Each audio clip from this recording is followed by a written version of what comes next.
নমস্কার, আমার YouTube channel বিন্দাস বাঙালিতে সকলকে জানাই স্বাগত। আজকের রেসিপি চিংড়ি মাছের মালাইকারি। তার জন্য উপকরণগুলো তৈরি করে নিচ্ছি। পেঁয়াজ আর লঙ্কা পেস্ট করে নিয়েছি। এখানে কাজু বাদাম, একটা এলাচ, অল্প একটু মৌরি, একটু সর্ষে আর সাথে একটু নেব টক দই দিয়ে আরেকটা পেস্ট বানিয়ে রাখবো। ব্যাস, আর কিছু বিশেষ লাগবে না। এখানে আমার পেস্টগুলো রেডি হয়ে গেছে। এবারে কড়াইয়ের মধ্যে সরিষার তেল দিয়ে গোটা গরম মশলার ফোড়ন, একটু শুকনো লঙ্কা আর তেজপাতা দিয়ে পেঁয়াজ লঙ্কাটা ভালো করে কষিয়ে নিচ্ছি।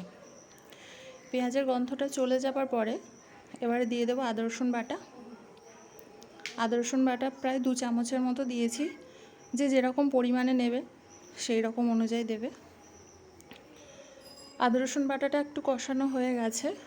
এবারে দিয়ে দিচ্ছি নুন, হলুদ আর লঙ্কা গুঁড়ো দিয়ে ভালো করে মশলাটা কষিয়ে নেব।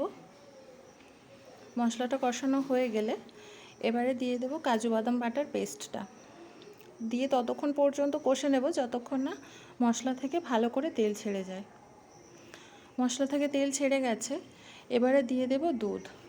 এখানে অল্প একটু গরুর দুধ আছে এবং তার মধ্যে আমি একটু আমুল দুধ দিয়ে গরম করে নিয়েছি। হালকা ঠান্ডা হয়ে যাওয়ার পরে আমি দিলাম। এবারে দুধটা ফুটে গেলে চিংড়ি মাছগুলো দিয়ে দিয়েছি। 2 মিনিটের জন্য ঢাকা দিয়ে রেখেছিলাম। তারপরে ঢাকনা খুলে অল্প একটু চিনি, 5 মেশালি মশলা, একটু গরম মশলা আর একটু ঘি দিয়ে দিলাম উপর থেকে। এবারে ভালো করে মিশিয়ে নিয়ে একটু ঢাকা দিয়ে রাখলাম।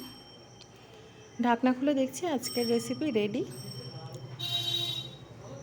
বাড়িতে একবার হলেও ট্রাই করে দেখবেন, ছুটির দিনে বেশ ভালোই লাগবে খেতে গরম গরম ভাতের সাথে। দেখা হচ্ছে পরের ভিডিওতে।